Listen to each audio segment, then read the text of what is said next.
अनर्पितचरीं चिरात् करुणया अवतीर्ण कलौ समर्पयितुम् उन्नत उज्ज्वलरसां सभक्तिश्रियं हरिपुरटसुन्दरद्युति कदम्ब सन्दीपितः सदा हृदयकन्दरे स्फुरतु शचीनन्दन।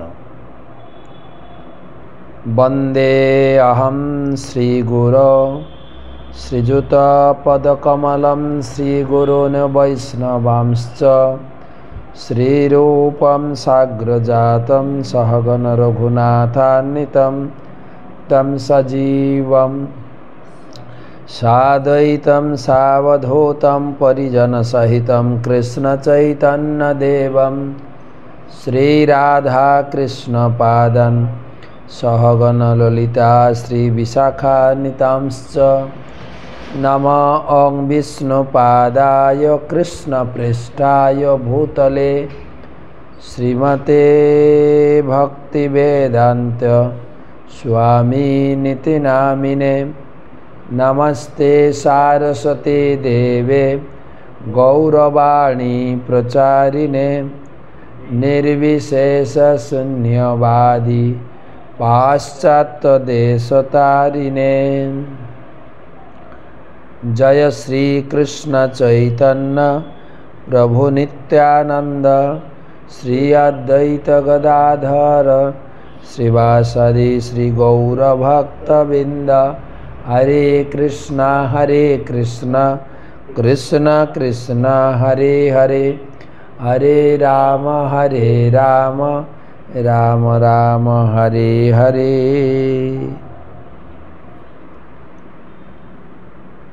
तो आज के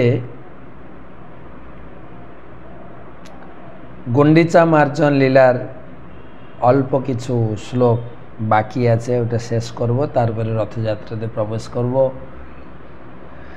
जदिओ बोलबेन रथयात्रा तो 2 दिन हये गेल, किन्तु रथयात्रा के केंद्र करे आमरा चैतन्य चरितामृत महाकाव्य पढ़ार सुयोग पेয়েছি। नेटवर्केर समस्यार कारणे क्लासटा आपनादेर काछे पाठाते पारछि ना। क्लास तो करछि प्रतिदिन, पिछिए गेछि 2 दिन,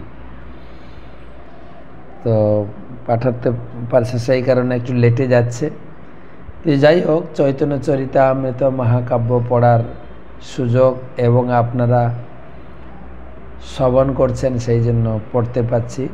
মাঝে মাঝে এই বইগুলো একটু পড়লে আমরা অনুষ্ঠানের যে আসল রহস্য সেটা ধরতে পারব।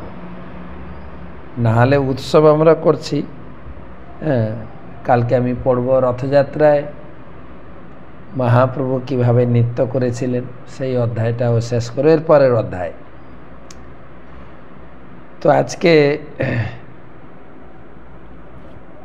चैतन्य चैतन्य शुरू करार आगे नियमित भागवत श्लोकटा पढ़े दी।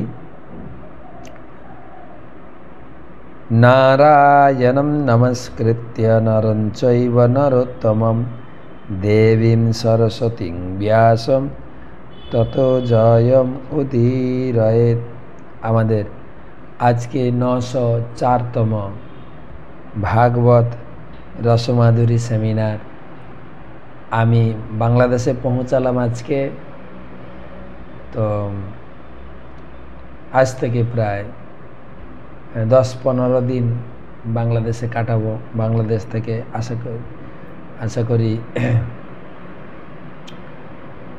नेटेर समस्याटा थाकबे ना।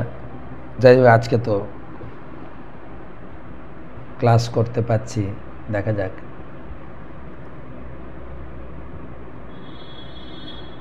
तो प्रथमे गुरुपाद पद्मे प्रणाम करे तार अहेतुकी आशीर्वाद प्रार्थना करी।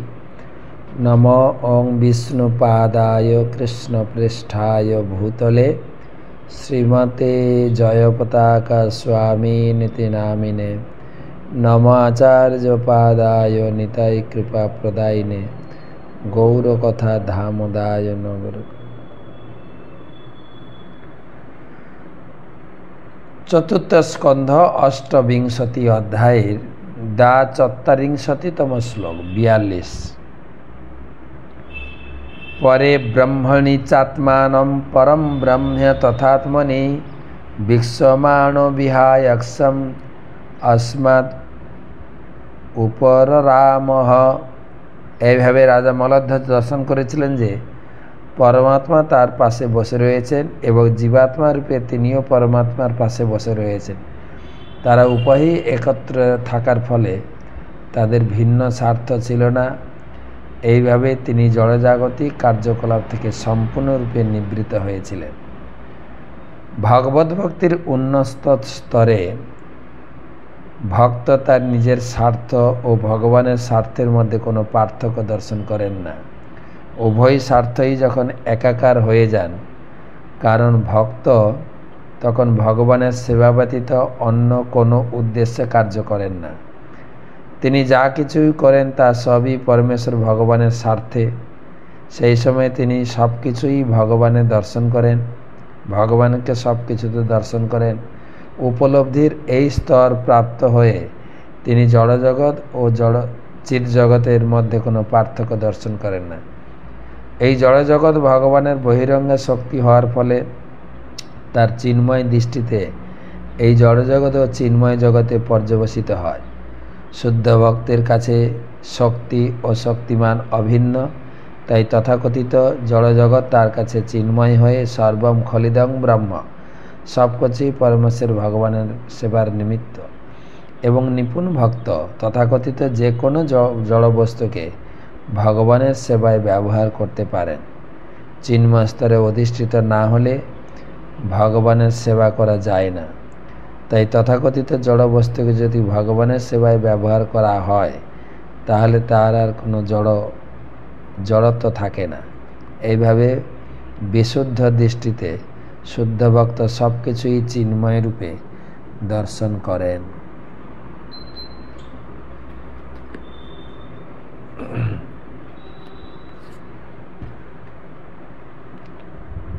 জয় জয় শ্রী চৈতন্য জয় নিত্যানন্দ, জয় দ্বৈত চন্দ্র জয় গৌর ভক্তবৃন্দ। জয় জয় শ্রী চৈতন্য জয় নিত্যানন্দ, জয় দ্বৈত চন্দ্র জয় গৌর ভক্তবৃন্দ। জয় জয় শ্রী চৈতন্য জয় নিত্যানন্দ, জয় দ্বৈত চন্দ্র জয় গৌর ভক্তবৃন্দ। চৈতন্য মহাপ্রভুর জয় হোক। চৈতন্য মহাপ্রভুর অন্তরঙ্গ ভক্ত নিত্যানন্দ প্রভু অদ্বৈত আচার্যের জয় হোক। সমস্ত ভক্তবৃন্দের জয় হোক। আমরা চৈতন্য চরিতামৃত মহাকাব্য মধ্যলীলা দ্বাদশ পরিচ্ছেদে 135 পর্যন্ত শ্লোক গতকালকের ক্লাসে পড়েছি। আজকে প্রায় 100টি শ্লোক, 221 না 22টা শ্লোক আছে। খুব তাড়াতাড়ি পড়ে নেব। আর অপূর্ব সুন্দর এবং বাংলা ছন্দে, বাংলা পয়ার ছন্দে লেখা, সেই জন্য বিস্তারিত ব্যাখ্যা করার প্রয়োজন নেই। তবে যে সমস্ত শিক্ষাগুলো আমরা পাচ্ছি সেইগুলো একটু আলোচনা করব। যেরকম 135 পর্যন্ত যা আলোচনা হয়েছে, 135 শ্লোকের তাৎপর্যে প্রভুপাদ শিল ভক্তি সিদ্ধান্ত সরস্বতী ঠাকুর শিল প্রভুপাদের শিক্ষা থেকে আমরা বুঝে নিয়েছি আমাদের করণীয় কি, ভগবানের সেবার জন্য কতটা হৃদয়কে পরিষ্কার করতে হবে, হৃদয় আসনে ভগবানকে নিয়ে আসার জন্য আমাদের কতটা সেবা পরায়ণ হতে হবে সেটা আমরা জানতে পেরেছি। ওম নীলাচল নিবাসায় নিত্যায় পরমাত্মনে বলভদ্র সুভদ্রাভ্যাম জগন্নাথায় তে নমঃ। কদাচিৎ কালিন্দী তট বিপিন সঙ্গীত তরলমদাভ্যরি নারী বদন কমলাসাদ মধুপ রমা শম্ভুবাম্যামরপতি গণেশার্চিত পদ জগন্নাথ স্বামী নয়ন পথগামী ভক্ত। 136 শ্লোক। নৃসিংহ মন্দির ভিতর বাহির সধিল, ক্ষণেক বিশ্রাম করি নিত্য নৃত্য আরম্ভিল। গুন্ডিচা মন্দির মানজন সম্পূর্ণ হয়েছে। এখন সব ভক্তদের নিয়ে নরসিংহ মন্দির, আদি নরসিংহ মন্দির বলা হয়। একদম গুন্ডিচা মন্দির পিছনে প্রভুপাদ লিখেছেন, মুরারি গুপ্ত রচিত চৈতন্য চরিতামৃত গ্রন্থে নরসিংহ মন্দির সম্বন্ধে বিস্তারিত জানা যায়। তো শোনা গেছে জগন্নাথ মন্দির তৈরি হওয়ার আগে নরসিংহ মন্দির তৈরি হয়েছে। ব্রহ্মা যখন এসেছিলেন ইন্দ্রদ্যুম্ন রাজার আহ্বানে এই জগন্নাথ মন্দির প্রতিষ্ঠা করার জন্য, তো তিনি শত অশ্বমেধ যজ্ঞ করেছেন, নরসিংহ মন্দিরকে প্রতিষ্ঠা করেছেন। তারপরে নরসিংহদেব সব কিছু সুরক্ষিতভাবে করবেন। তো সেই অপূর্ব সেই নরসিংহের আমি প্রতিবারে গিয়ে দর্শন করি নরসিংহদেব। হ্যাঁ, সামনে হচ্ছে উগ্ররূপ নরসিংহদেবের দুটো মুখ, পিছনে দর্শন করলে শান্ত রূপ। আগে আমরা দর্শন করতাম ভিতরে গিয়ে, মন্দির পরিক্রমা করে নরসিংহদেব পিছনে পর্যন্ত গিয়ে দর্শন করেছি। এখন দূর থেকে দর্শন করতে হয়, আটকে দিয়েছেন, ভিতরে যেতে দেয় না। তো নরসিংহ মন্দির দর্শন করবেন গেলে গুন্ডিচা মন্দিরের পিছনে। তো সেই মন্দির ধুলেন। এবারে মহাপ্রভুর ধোয়া মাজা শেষ, এবারে কীর্তন চালু আনন্দে। চারিদিকে ভক্তগণ করেন কীর্তন, মধ্যে নৃত্য করেন প্রভু মত্ত সিংহ সম। একদম জোরে জোরে কীর্তন শুরু করেছেন মহাপ্রভু। সেদকম্ব বৈবর্ণাশ্রু পুলক অহংকার, নিজ অঙ্গ ধুই আগে চলে অশ্রুধার। মহাপ্রভুর শরীরে অষ্টসাত্ত্বিক বিকার, আর চোখ দিয়ে ঝরঝর করে প্রেমাশ্রু আগে আগে বইছে।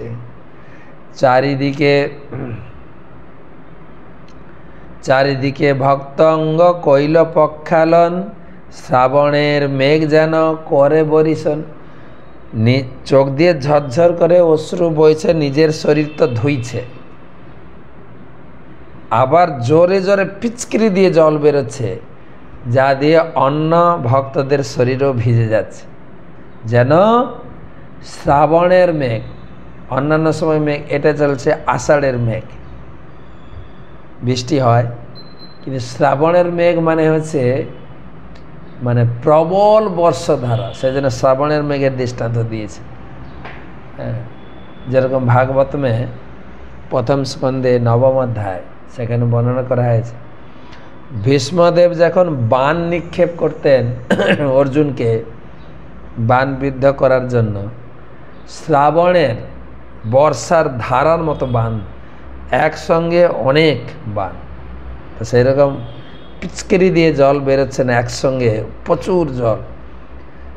আর ভক্তরা আনন্দে মহাপ্রভুর সঙ্গে মহা উচ্চ সংকীর্তনে আকাশ ভরিল।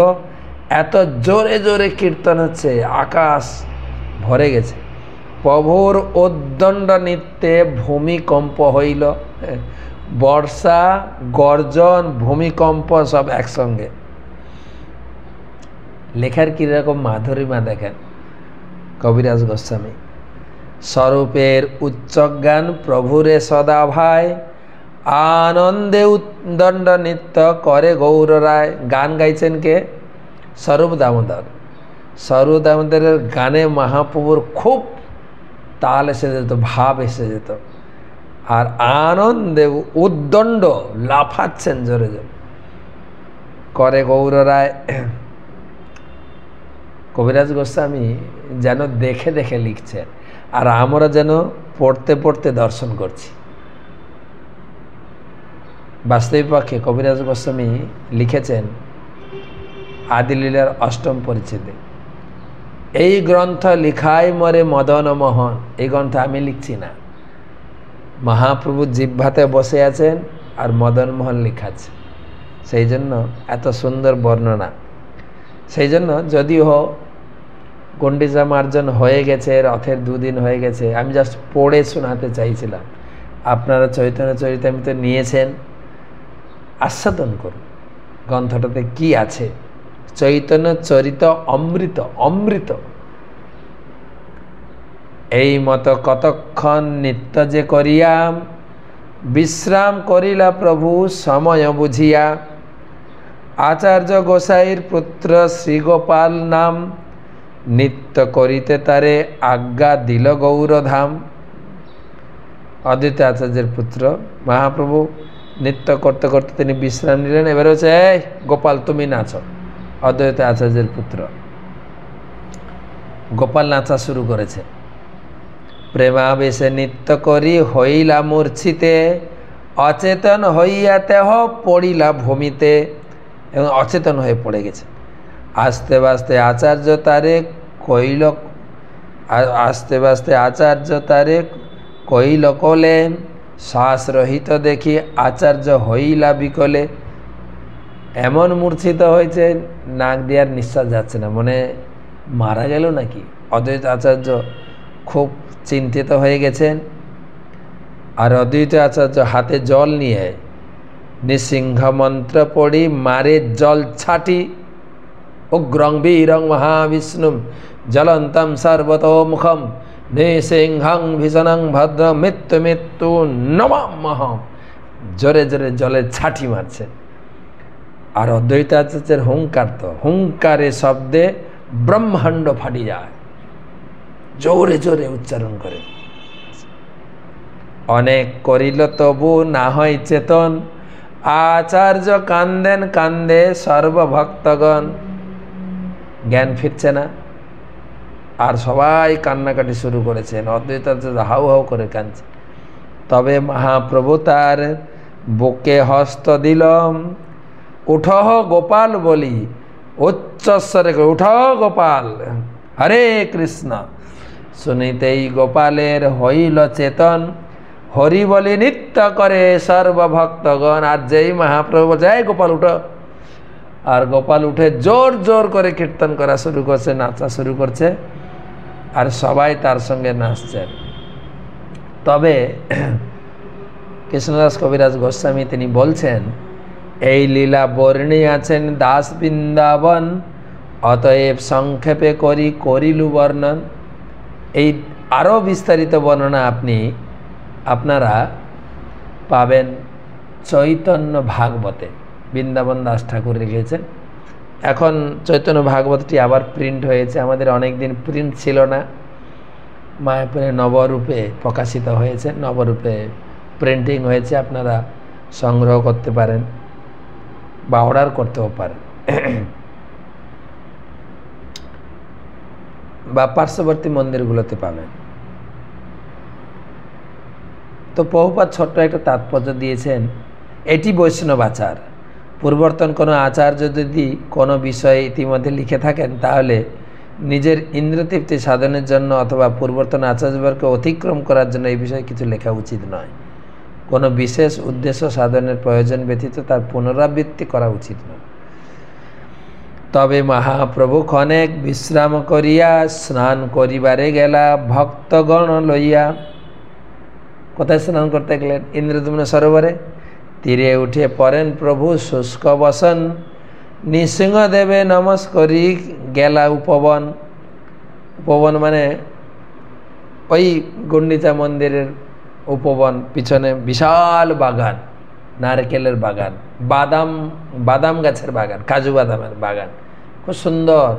এখন ধীরে ধীরে কিছু গাছ কমে যাচ্ছে, কিন্তু প্রথমে আজ থেকে 30 বছর আগে তার সৌন্দর্যতা ধীরে ধীরে নষ্ট হয়ে যাচ্ছে।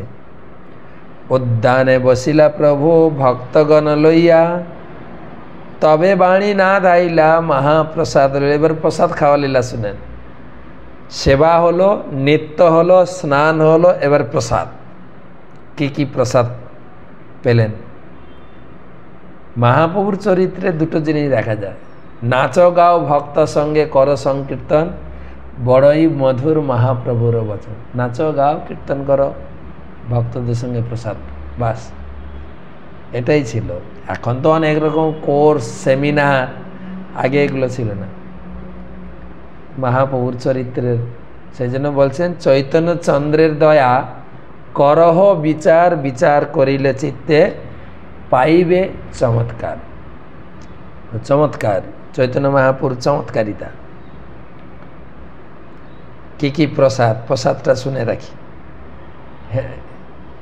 আমাদের পরম পূজ্য শ্রীশ্রীমৎ ভক্তি পুরুষোত্তম মহারাজ কৌতুক করে বলেন, বহুপদ আমাদের দুই ঠাকুর পূজা করার জন্য দিয়েছেন। একজন হচ্ছে নাচের ঠাকুর, একজন হচ্ছে খাওয়ার ঠাকুর, ইটিং গড, ড্যান্সিং গড। নাচের ঠাকুর গৌরাঙ্গ রায়, খাওয়ার ঠাকুর জগন্নাথ। তো এই রথযাত্রায় প্রচুর পরিমাণে প্রসাদ পাবেন। যেখানে যেখানে ইস্কনের মন্দির আছে, ইস্কনের মন্দিরে, গুন্ডিচা মন্দিরে প্রসাদ সেবা করবেন, ছাড়বেন না। এই মহাভাগ্যের ব্যাপার। গুন্ডিচা দর্শন, গুন্ডিচা মন্দিরে ভগবানকে দর্শন, আর গুন্ডিচা মন্দিরে অন্ন প্রসাদ পাওয়া, এই দুটো ভাগ্য হওয়া দরকার।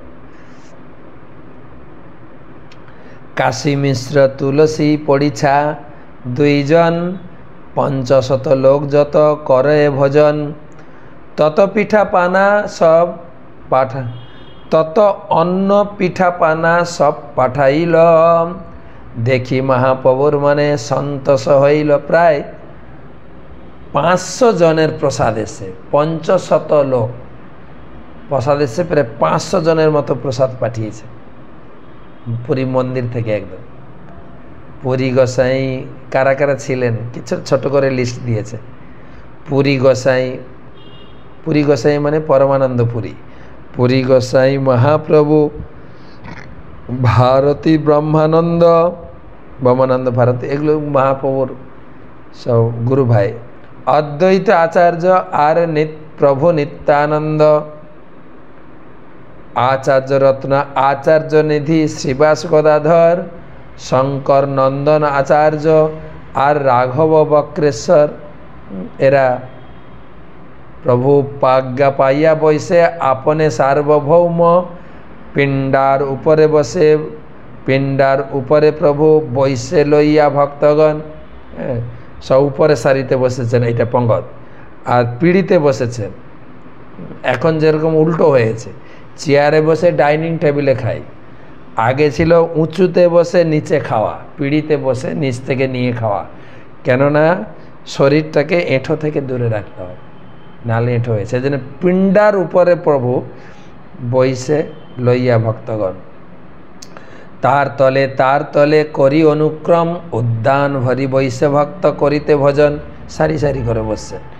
হরিদাস বলি প্রভু ডাকে ঘন ঘন, দূরে রহি হরিদাস করে নিবেদন।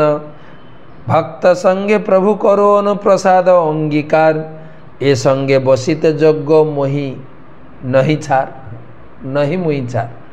প্রভু আপনি প্রসাদ পান, এই আপনার ভক্তদের সঙ্গে বসার আমার অধিকার নাই, আমি তো একদম নিচু জাতের ভক্ত।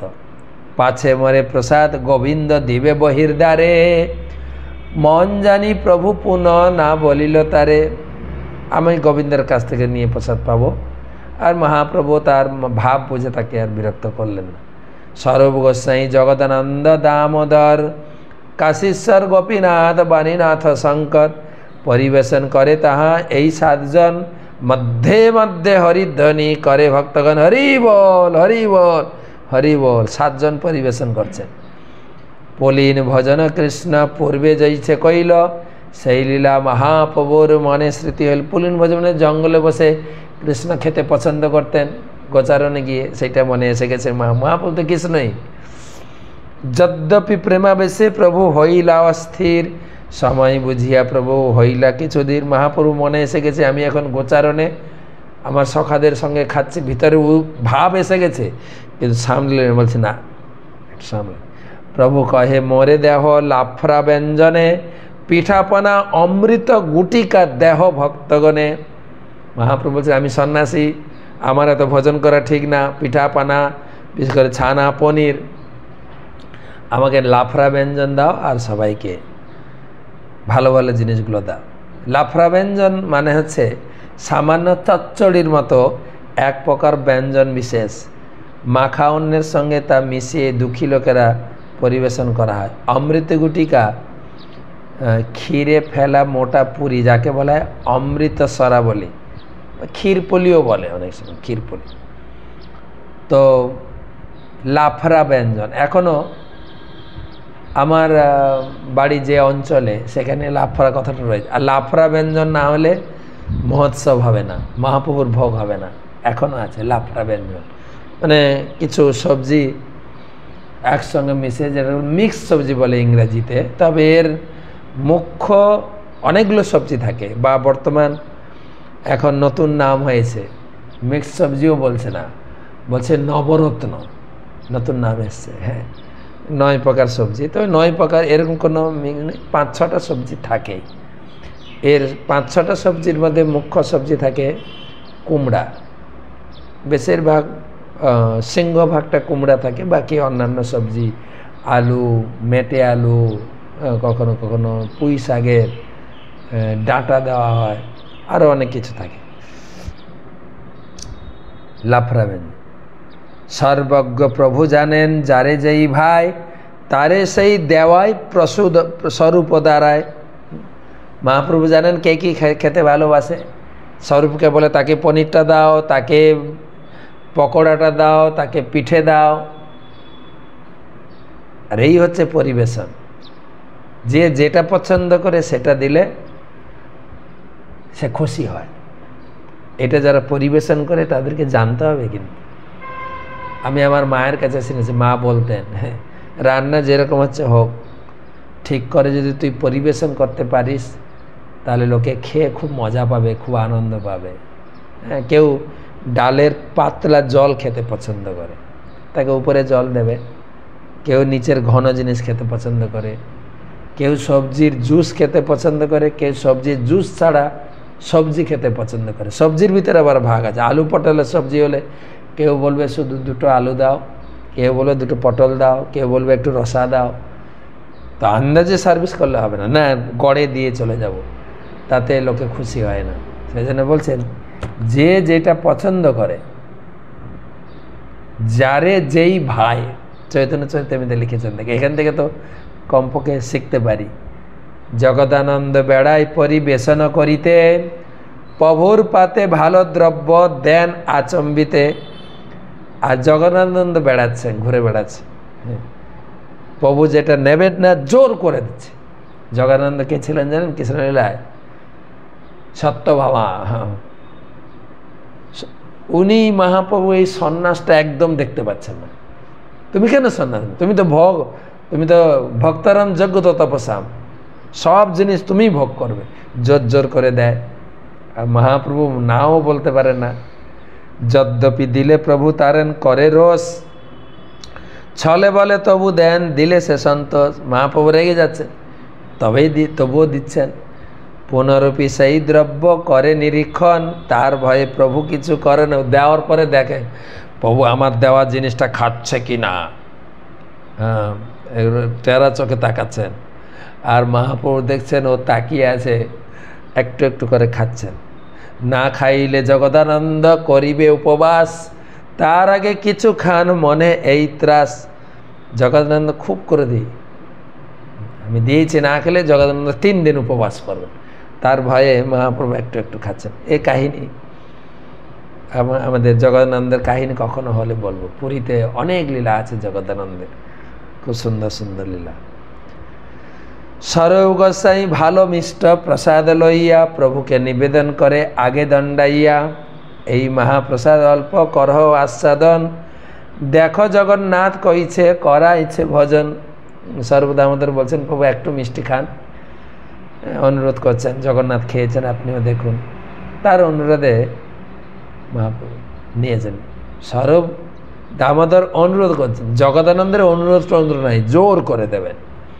এত বলি আগে কিছু করে সমর্পণ, তার স্নেহে প্রভু কিছু করে না ভজন। এই মতো 2 জন করে আরবার, বিচিত্র এই 2 ভক্তের স্নেহ। এবার 2 জন মানে সর্বদামোদর আর জগদানন্দ। সর্বদামোদর অনুরোধ করছেন, জগদানন্দ জোর করে দিচ্ছেন। সার্বভৌমে প্রভু বসাইছেন বাম পাশে, 2 ভক্তের স্নেহ দেখি সার্বভৌম হাসে। সার্বভৌমকে পাশে বসিয়েছেন। সার্বভৌমে দেওয়ান প্রভু প্রসাদ উত্তম, স্নেহ করি আর বারবার करान भजन। गोपीनाथ आचार्य उत्तम महाप्रसाद वाणी, सार्वभौमे दिया कहे सुमधुर बाणी। कहाँ भट्टाचार्येर पूर्व जड़ व्यवहार, कहाँ এই परमानंद करह विचार। সারবভৌম ভট্টাচার্যকে জোর করে বলছেন, দেখো তুমি আগে কীরকম ছিলে আর এখন কীরকম ভক্তিযোগে আনন্দ আস্বাদন করো। বাইরের লোক তো মনে করে ভক্তি জীবনটা শুকনো, এটা খাওয়া মানা, ওটা খাওয়া মানা, এই মানা, এটা করবে না, ওটা ওই জন্য লোকে পিছিয়ে যায়। ভক্তরা সাধারণ লোক ভক্তি করতে চায়, যখনই নিরামিষের কথা বলা হয় পিছিয়ে যায়। কিন্তু খাওয়ার আনন্দ দেখেন, খাওয়ার আনন্দ এই যদি পড়েন তাহলে লোকে ভক্ত হবে কিনা। আমরা খাওয়া তো বাদ দিইনি, খাওয়া বরং বেড়ে গেছে, আগের থেকে খাওয়া অনেক বেড়ে গেছে, অনেক বেড়ে গেছে। এত খাচ্ছে ভক্তরা, দেখা যায় আগের তার চেহারা এখন চেহারা যেন বেলুনের মতো ফুলছে আর আটকানো যাচ্ছে না। আর মধ্যপ্রদেশ তো বাড়ছেই। তো সেটাই গোপীনাথ আচার্য তিনি বলছেন। সারবভৌম ভট্টাচার্য পূর্বে স্মার্ত ব্রাহ্মণ ছিলেন। তিনি জড়স্তরে অত্যন্ত নিষ্ঠাভরে বৈদিক নির্দেশগুলি পালন করতেন। প্রাকৃত জড় বিশ্বাস পোষণ করার তার মহাপ্রসাদে গোবিন্দ নামে বৈষ্ণবের শ্রদ্ধা ছিল না। আমরা মহাপ্রসাদ বলতে গিয়ে একটা শ্লোক বলি, মহাপ্রসাদে গোবিন্দে, মহাপ্রসাদ গোবিন্দ, নাম ব্রাহ্মণী বৈষ্ণবে। এই যে পাঁচটা জিনিস, মহাপ্রসাদ, বৈষ্ণব, নাম ভগবানের নাম, আর বৈষ্ণব আর ব্রাহ্মণ। স্বল্পপূর্ণ বতাং, তারপরে কি স্বল্পপূর্ণ বতাং রাজন বিশ্বাস নৈব জায়ত, তার বিশ্বাস হবে না। তার যারা বহুত ভাগ্যবান প্রসাদের প্রতি বিশ্বাস আছে। তো সারবভৌম ভট্টাচার্য এত প্রসাদের ভারী ভরি আগে অতটা বিশ্বাস করতেন না। সাধারণ বৈদিক পণ্ডিতরা এই সমস্ত অপ্রাকৃত তত্ত্বকে উপলব্ধি করতে পারে না। অধিকাংশ পণ্ডিতদের বৈদান্তিক বলা হয়। সেই জন্য প্রসাদে বিশ্বাস নেই বলে লোকে প্রসাদের টেস্ট পায় না। তাই নিজেদের মতো করে কিছু কিছু মন্দিরে, বাংলায় কোনো মন্দিরে মাছ ভোগ লাগায়, কোনো মন্দিরে এটা ভোগ লাগায়, এই করে খাচ্ছে, ওটাকে প্রসাদ মনে করে খাচ্ছে। সেদিন লোকে এটাই বলে, ওই মন্দিরে তো মাছ ভোগ লাগে প্রসাদ, কোনো কোনো মন্দিরে মদও ভোগ লাগে, মদ দিয়ে অভিষেক করানো হয়। অনেক মন্দিরে আছে। আমাদের ইন্ডিয়াতে কাল ভৈরব আছেন আপনার উজ্জয়িনীতে, অবন্তীনগরে, মদ দিয়ে অভিষেক করানো হয়, আর প্রসাদ, চরণামিত প্রসাদ। তথাকথিত বৈদান্তিকেরা মনে করে যে পরম তত্ত্ব নিরাকার নির্বিশেষ। তারা মনে করে যে যার যে ধরনের জন্ম হয়েছে মৃত্যুর জন্য জন্মান্তর ছাড়া পরিবর্তন করা যায় না। স্মার্ত ব্রাহ্মণেরা বিশ্বাস করে না যে মহাপ্রসাদ চিন্ময় বস্তু, কোনো জড় কলুষ তা স্পর্শ করতে পারে না। পূর্বে সারবভৌম ভট্টাচার্য এইরকম স্মার্ত বিচার পরায়ণ ছিলেন, কিন্তু গোপীনাথ আচার্য দেখলেন শ্রী চৈতন্য মহাপ্রভু অহেতুকী কৃপার প্রভাবে এখন সারবভৌম ভট্টাচার্যের কি আমূল পরিবর্তন হয়েছে। পরিবর্তিত হচ্ছে, সারবভৌম ভট্টাচার্যের বৈষ্ণবদের সঙ্গে মহাপ্রসাদ সেবা করেছেন এবং চৈতন্য মহাপ্রভুর পাশে বসার সৌভাগ্য অর্জন করেছেন। সার্বভৌম কহে আমি তার্কিক কুবুদ্ধি, তোমার প্রসাদে মোর এই সম্পদ সিদ্ধি। ভক্ত হয়ে যান, সম্পদ প্রসাদ আস্বাদন করবেন, আর ভক্তিটা হরি নামকে লুটে পুটে খাবেন। সম্পদ সিদ্ধি, সম্পদ ভক্তি জেগে এসে আমি সম্পদ পেয়েছি। মহাপ্রভু বিনা কেহ নাহি দয়াময়, কাকেরে গরুর করে ওইছে কোন হয়। আমি কাকের মতো সারাদিন রা রা করে বেদান্ত পড়তাম, এখন গরুর হয়ে গেছি, মহাপ্রভুর পাশে বসে প্রসাদ পাচ্ছি। তার্কিক শৃগাল সঙ্গে ভেউ ভেউ করি, সেই মুখে এবে সদা কহি কৃষ্ণ হরি। সারাদিন শাস্ত্র নিয়ে তর্ক করতাম, শৃগালের মতো ঘেউ ঘেউ ভেউ ভেউ করি। আর সেই মুখে আমি এখন কৃষ্ণ, হরি, গোবিন্দ, মুকুন্দ, জনার্দন, জগন্নাথ, পুরুষোত্তম গাইছি। কাহা বহির্মুখ তার্কিক শিষ্যগণ সঙ্গে, কাহা এই সঙ্গ সুধা সমুদ্র তরঙ্গে। শিষ্যদের সঙ্গে ইয়ে শাস্ত্র নিয়ে তর্ক করতাম, আর এখন সিদ্ধান্ত সমুদ্র তরঙ্গ, এই রস সমুদ্রে, ভক্তি রস সমুদ্রে বিচরণ করছি। এই শ্লোকের উপরে তাৎপর্য দিয়েছেন, একটু পড়ে নি। শিল ভক্তি সিদ্ধান্ত সরস্বতী ঠাকুর বিশ্লেষণ করেছেন, যারা জড় সুখ ভোগে লিপ্ত তাদের বলা হয় বহির্মুখ। এই ধরনের মানুষেরা সর্বদাই ভগবানের বহিরঙ্গা শক্তি জড়া প্রকৃতিকে ভোগ করতে তৎপর। বহিরঙ্গ প্রকৃতির আকর্ষণে জীব সবসময় শ্রীকৃষ্ণের সঙ্গে তাদের অন্তরঙ্গ সম্পর্কের কথা ভুলে যায়। এই ধরনের মানুষেরা কৃষ্ণভক্ত হতে চায় না। তার বিশ্লেষণ করে প্রহ্লাদ মহারাজ শ্রীমদ্ ভাগবতে বর্ণনা করেছেন, মতিন কৃষ্ণে পরত শতো বা মিথ বিপদ্যেত গৃহব্রতানাম অদান্ত গোভি বিশতাম তমিশ্রম পুনঃ পুনঃ চর্বিত চর্বনানাম নতে বিদুষার্থ গতিম হি বিষ্ণুম দুরাশয়া যে বহিরর্থমানিন অন্ধা যথা অন্ধৈ উপগীয়মানন তেপি তন্ত্রাম অরুদাম নিবধ্যা। জড়দেহ, জড় জগৎ এবং জড় সুখভোগের প্রতি অত্যন্ত আসক্ত জড়বাদীরা তাদের জড় ইন্দ্রিয়গুলোকে সংযত করতে পারে না। তাই তারা জড় অস্তিত্বের গভীরতম প্রদেশে প্রক্ষিপ্ত হয়। এই ধরনের মানুষেরা কখনই ব্যক্তিগতভাবে অথবা সমবেতভাবে কৃষ্ণ ভাবনার অমৃত আস্বাদন করতে পারে না। এরা বুঝতে পারে না যে মানব জীবনের উদ্দেশ্য হচ্ছে পরমেশ্বর ভগবান বিষ্ণুকে জানা। এই উদ্দেশ্য সাধনের জন্য মানুষকে ইন্দ্রিয়তৃপ্তি ভোগের প্রবণতা পরিত্যাগ করে তপশ্চর্যার জীবন অবলম্বন করতে হয়। জড়বাদীরা সর্বতভাবে অন্ধ, কেননা তারা সর্বদা কতগুলি মূঢ় অন্ধের দ্বারা পরিচালিত হচ্ছে। জড়বাদীরা মনে করে যে তাদের যা ইচ্ছা তা করার স্বাধীনতা রয়েছে। তারা জানে না যে তারা প্রকৃতির কঠোর নিয়মে সর্বদা নিয়ন্ত্রিত, এবং তারা এও জানে না যে তাদের জন্ম জন্মান্তরে এক দেহ থেকে আরেক দেহের দেহান্তরিত হয়ে জড়দেহের জড়জগতের নিরন্তর দুঃখ দুর্দশা ভোগ করতে হবে। এই ধরনের নির্বোধ মূর্খরা কতগুলি মূর্খ নেতার ইন্দ্রিয় সুখ ভোগের প্রতিশ্রুতিতে আকৃষ্ট হয়। তারা বুঝতে পারে না কৃষ্ণ ভক্তির অর্থ কী। চিদাকাশের বাহিরে এই জড়জগৎ। মূর্খ জড়বাদীরা এই জড় আকাশের পরিধি অনুমান করতে পারে না। সুতরাং চিদাকাশ সম্বন্ধে তারা কিভাবে জানতে পারবে? জড়বাদীরা কেবল তাদের অশান্ত ইন্দ্রিয়ের উপর বিশ্বাস করে এবং শাস্ত্রের নির্দেশ তারা মানতে চায় না। বৈদিক সভ্যতাকে শাস্ত্রের মাধ্যমে দর্শন করার নির্দেশ দেওয়া হয়েছে। এই দর্শনকে বলা হয় শাস্ত্রচক্ষুর মাধ্যমে দর্শন। তার ফলে জড়জগৎ চিৎজগতের পার্থক্য হৃদয়ঙ্গম করা যায়। কিন্তু কেউ যদি এই নির্দেশের অবহেলা করে তাহলে তার পক্ষে জড় অস্তিত্বের সম্বন্ধে অবগত হওয়া সম্ভব নয়। জড়বাদীরা যেহেতু তাদের চিন্ময় স্বরূপ বিস্মৃত হচ্ছে, তাই তারা জড়জগৎকে সর্বাপেক্ষা সর্বা বলে মনে করে, তাই তাদের বলা বহির্মুখ। সারঙ্গ ভট্টাচার্য বকবক করে বলে যাচ্ছেন, প্রভু কয়ে পূর্বে সিদ্ধ কৃষ্ণে তোমার প্রীতি, তোমার সঙ্গে আমা সবার হইল কৃষ্ণমতি।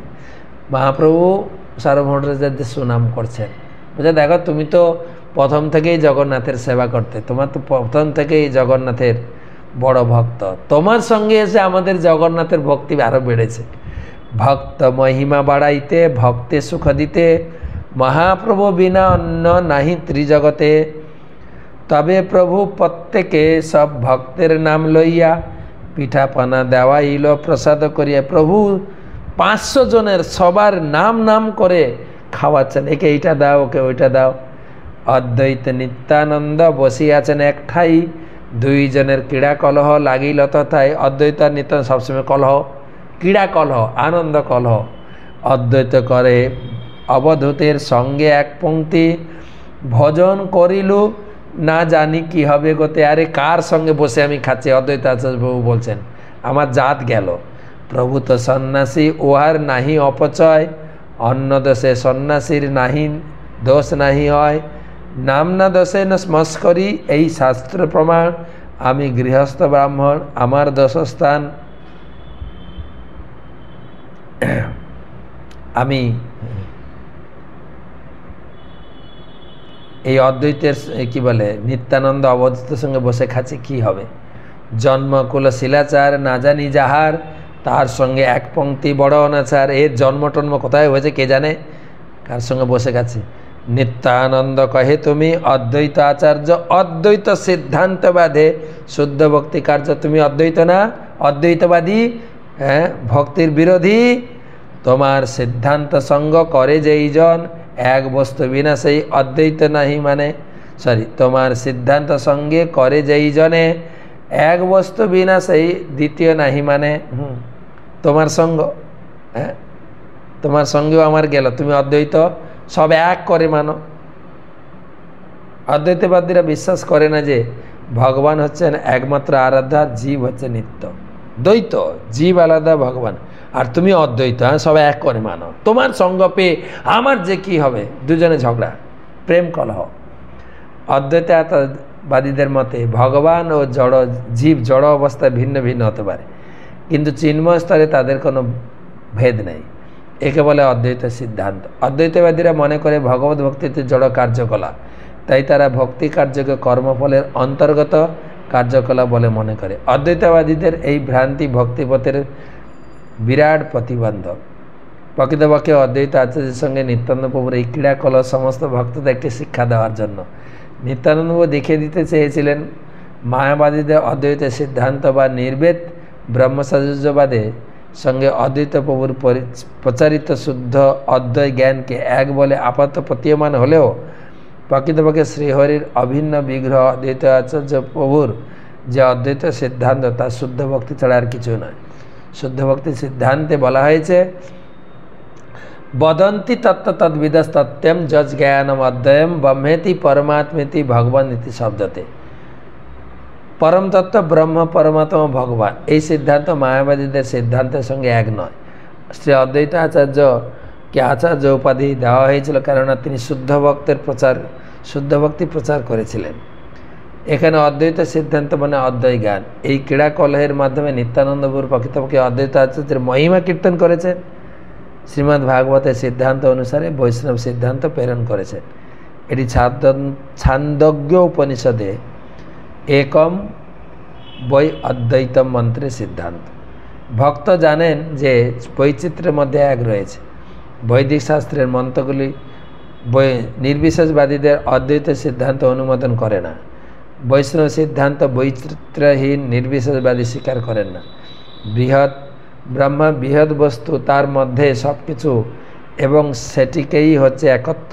এসে সম্বন্ধে ভগবদ্গীতায় বলা হয়েছে মত্ত পরতরং নান্যত, আমার থেকে পরতত্ত্ব আর কিছুই নেই।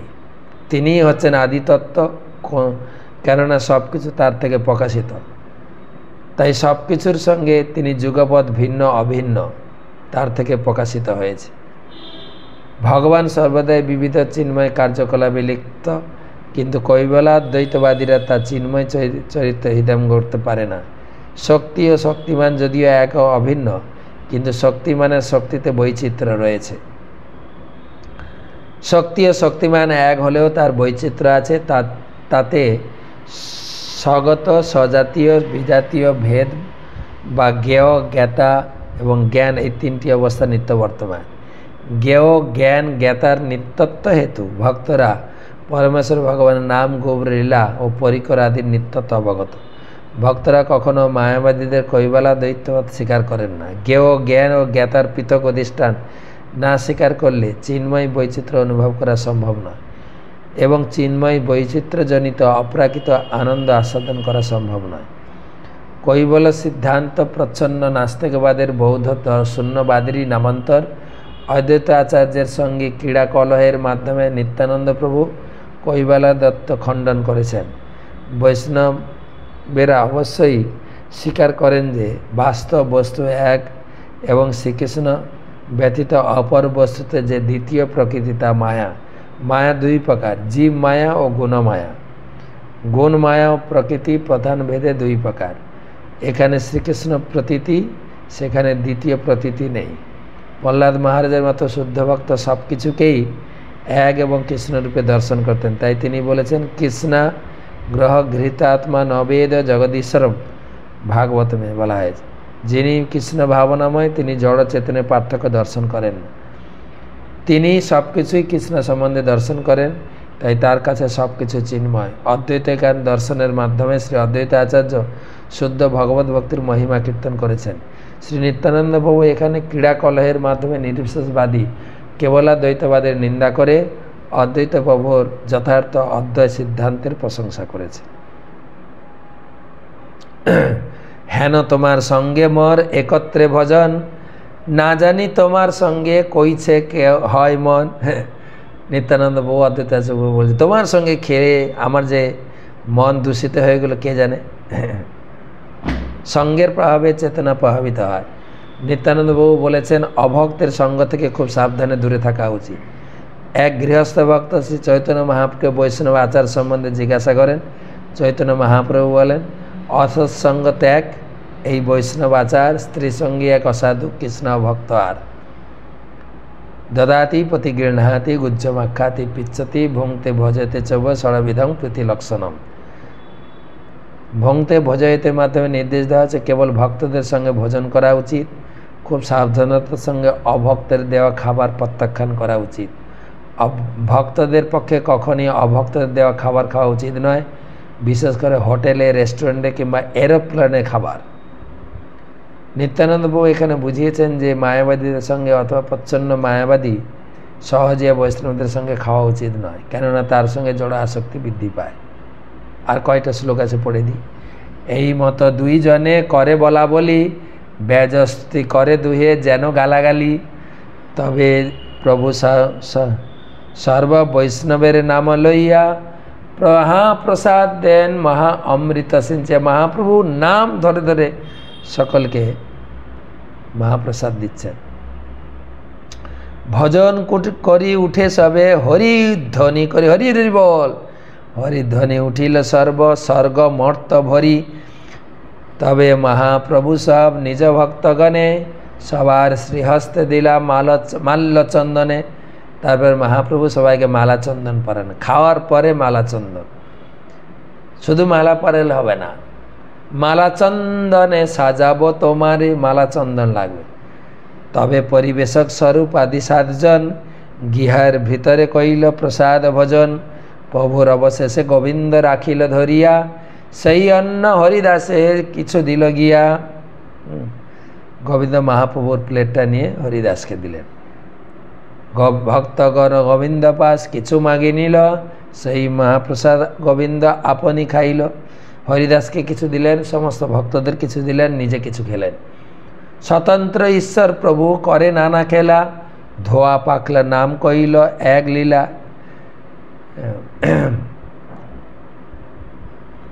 চৈতন্য মহাপ্রভুর এই যে গুন্ডিজা মার্জন লীলার আরেকটা নাম হচ্ছে ধোয়া পাখলা, উড়িষ্যাতে বলে ধোয়া পাখলা। পাখলা মানে পরিষ্কার করা, পাখেল দিয়া উড়িষ্যাতে বলে। হ্যাঁ, এবারে কি বলে, গুন্ডিজা মার্জন শেষ হলো, প্রসাদ পেয়ে বিশ্রাম হলো। বিকালে নেত্র উৎসব দর্শন, মানে 15 দিন জগন্নাথ বন্ধ ছিলেন, 14 দিন চোখের ফাস্টিং ছিল। এখন জগন্নাথ রথের আগের দিন বিকালে গুন্ডিচা মার্জনের দিন দর্শন দিয়েছেন, চোখ দিয়ে জগন্নাথকে পান করবো, এত সুন্দর দর্শন। আর দিনে জগন্নাথের নেত্র উৎসব নাম, মহোৎসব কইল ভক্তের প্রাণ সবান। স্নান যাত্রার সময় জগন্নাথের বর্ণ ধৌত হয়, অন্নবসনের সময় 3টি বিগ্রহে নতুন রং করা হয়, তাকে বলে অঙ্গরাগ। নবযৌবনের এই দিনই সকালে নেত্রোৎসব বা চক্ষুর অঙ্গরাগ হয়। পক্ষ দিন দুঃখী লোক প্রভুর অদর্শনে, দর্শন করিয়া লোক সুখ পাইল। মানে 15 দিন চোখের উপবাস গেছে, জগন্নাথকে দর্শন করে কি আনন্দ। মহাপ্রভুর সুখে লইয়া সব ভক্তগণ জগন্নাথ দর্শনে করিলা গমন। আগে কাশীশ্বর যায় লোক নিবারিয়া, পাছে গোবিন্দ যায় জল করঙ্গ লই।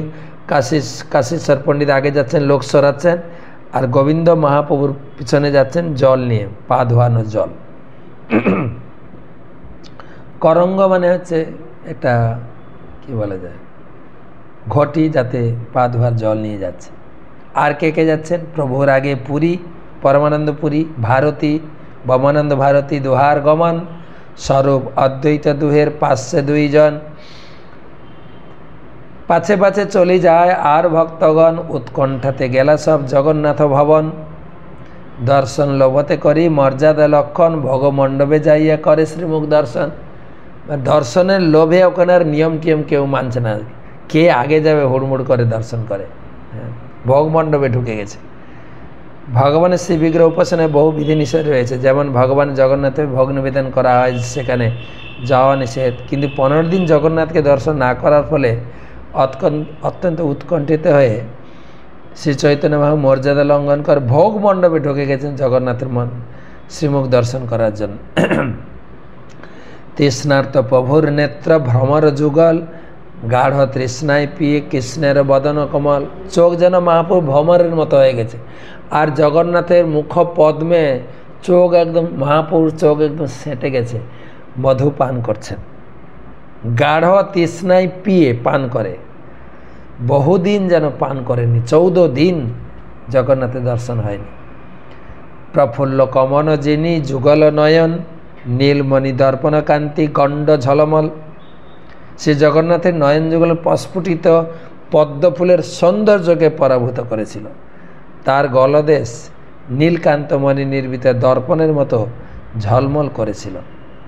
প্রভুপাদ লিখছেন, শ্রী চৈতন্য মহাপ্রভু সাধারণত গরুর স্তম্ভের পিছনে দাঁড়িয়ে দূর থেকে শ্রী জগন্নাথকে দর্শন করতেন, কিন্তু 15 দিন জগন্নাথকে দর্শন না করায় ফলে তিনি তার বিরহে অত্যন্ত কাতর হয়ে পড়েছিলেন।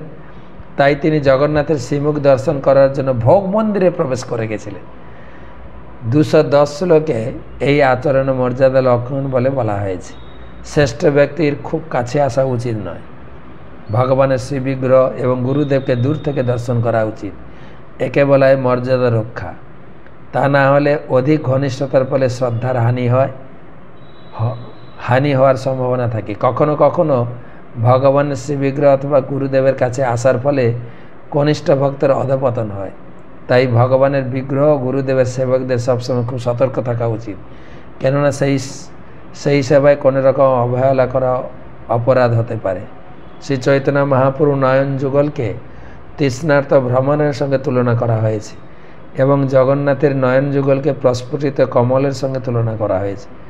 গ্রন্থকার এই উপমার মাধ্যমে গাঢ় তৃষ্ণাবেশে কৃষ্ণ মুখ কমল রূপ দর্শন রূপ পান কার্যে শ্রী চৈতন্য মহাপ্রভুর পিপাসার আতিশয্য প্রকাশ করেছে। বান্ধুলির ফুল যিনি অধর সুরঙ্গ, ঈষৎ হসিত কান্তি অমৃত তরঙ্গ। জগন্নাথকে কিভাবে সাজানো হয়েছে, শ্রী জগন্নাথ দেবের রক্তিম অধর বান্ধলি ফুলের বর্ণকে পড়েন। জগন্নাথের মুখে বান্ধলি ফুল আমি জানি না, তার মুখের মৃদু হাসি যেন অমৃতের তরঙ্গ। জগন্নাথকে মহাপ্রভু কীরকম দর্শন করছেন দেখেন। শ্রীমুখ সুন্দর কান্তি বাড়ে ক্ষণে ক্ষণে, কোটি ভক্ত নেত্র ভিঙ্গ করি মধুপানে। সব ভক্তরা হাঁ করে তাকে জগন্নাথকে দর্শন করছে, কোটি ভক্ত। যত পিয়ে তত তৃষ্ণা বাড়ে নিরন্তন, মুখাম্ভুজ ছাড়ি নেত্র না যায় অন্তর। হ্যাঁ, জগন্নাথকে এমন দর্শন করছেন, জগন্নাথের মুখ ছাড়ার কোথাও চোখ নড়ছে না। লঘু ভাগবতামৃত গ্রন্থে শ্রী ভগবানের সৌন্দর্য বর্ণনা করে রূপ গোস্বামী বলেছেন, অসমান অর্ধ মাধুর্য তরঙ্গামৃত বারিধি জঙ্গম স্থাবরণ লাসী রূপ গোপেন্দ্র নন্দন। নন্দ মহারাজের পুত্রের সৌন্দর্য অসমর্ধ, তার সমান অথবা তার থেকে অধিক সৌন্দর্য আর কিছু নেই। তার সৌন্দর্য অমৃতের সমুদ্রের তরঙ্গের মতো। এই সৌন্দর্য স্থাবর জঙ্গম সব কিছুতে উল্লসিত করে। তেমনি অস্ত্রশাস্ত্রে ভগবানের সৌন্দর্য বর্ণন করে বলা হয়েছে, কন্দর্প কট্যার বুধরূপ শোভা নিরাজ্য পাদাম্বজ খঞ্জলস্য কুত্রাপদৃষ্ট শ্রুতরম্যকান্তর্ধানম পরম নন্দ সুতস্য বক্সে। তার শ্রীপাদপদ্মে নখরাজি কোটি কোটি কন্দর্পের সৌন্দর্য বিকিরণ করে। তার দেহের কান্তি এতই সুন্দর যে সেরকম কোনো কিছুকে পূর্বে দেখা যায়নি, শোনা যায়নি। সেই নন্দনন্দন কৃষ্ণকে আমি ধ্যান করি। সেই সম্পর্কে শ্রীমদ্ ভাগবতে দশম স্কন্ধে 29 অধ্যায় 14 শ্লোকের শ্লোক দ্রষ্টব্য। এই মতো মহাপ্রভু লইয়া ভক্তগণ মধ্যাহ্ন পর্যন্ত কইল শ্রীমুখ দর্শন। শ্বেতকম্প অশ্রুজল বহে সর্বক্ষণ, দর্শনে লোভে প্রভু করে সম্বরণ। তার মধ্যে ভোগ লাগে মধ্যে দর্শন, ভোগের সময়ে প্রভু করে মাঝে মাঝে দরজা বন্ধ হয়ে যায়, ভোগ লাগে, তখন মহাপ্রভু নাচতে থাকে। দর্শন আনন্দে প্রভু সব পাশরিলা, ভক্তগণ মধ্যাহ্ন করিতে প্রভুরে লইয়া গেলা। প্রাতকালে রথযাত্রা হবে জানিয়া, সেবক ভোগ লাগায় দ্বিগুণ করিয়া। রথযাত্রার দিনে জগন্নাথকে এমনি দিন যা ভোগ লাগে তার থেকে বেশি ভোগ লাগানো হলো। গুন্ডিচা মার্জন লীলা সংক্ষেপে কহিল, যাহা দেখি শুনি পাপীর কৃষ্ণ ভক্ত হইল, কৃষ্ণ ভক্তি হইল। তো 3 দিন ধরে আপনারা গুন্ডিচা মার্জন লীলা শুনলেন। শুনে আপনাদের কি লাভ হলো না, বলছেন দেখি শুনি আমরা সমস্ত পাপীদেরও কৃষ্ণ ভক্তি হয়ে গেল। আমাদের কৃষ্ণ এই গুন্ডিচা লীলা শ্রবণের মাধ্যমে আমাদের কৃষ্ণ ভক্তি হবে, এই গ্যারান্টি কৃষ্ণদাস কবিরাজ গোস্বামী দিলেন। সবার কৃষ্ণ ভক্তিতে ভরপুর মহাপ্রভুর লীলায় আনন্দ করুন।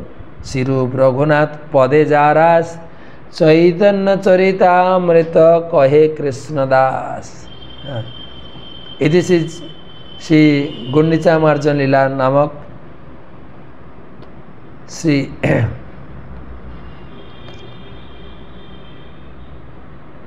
কি বলে চৈতন্য চরিতামৃতের এই বর্ণনা এবং শিল ভক্তিবেদান্ত তাৎপর্য এখানে সমাপ্ত হল। তো অনেক লেট হয়ে গেল আজকে। যাই হোক, কালকে রথযাত্রা সম্বন্ধে পড়ব। চৈতন্য চরিতামৃতের পরের যে 13 অধ্যায়, শ্রী জগন্নাথ দেবের রথাগ্রে শ্রী চৈতন্য মহাপ্রভুর নৃত্য, এটা আলোচনা করব কালকে। ত্রয়োদশ পরিচ্ছেদ। জয় জগন্নাথ, শ্রী চৈতন্য মহাপ্রভু কি জয়। শুভরাত্রি।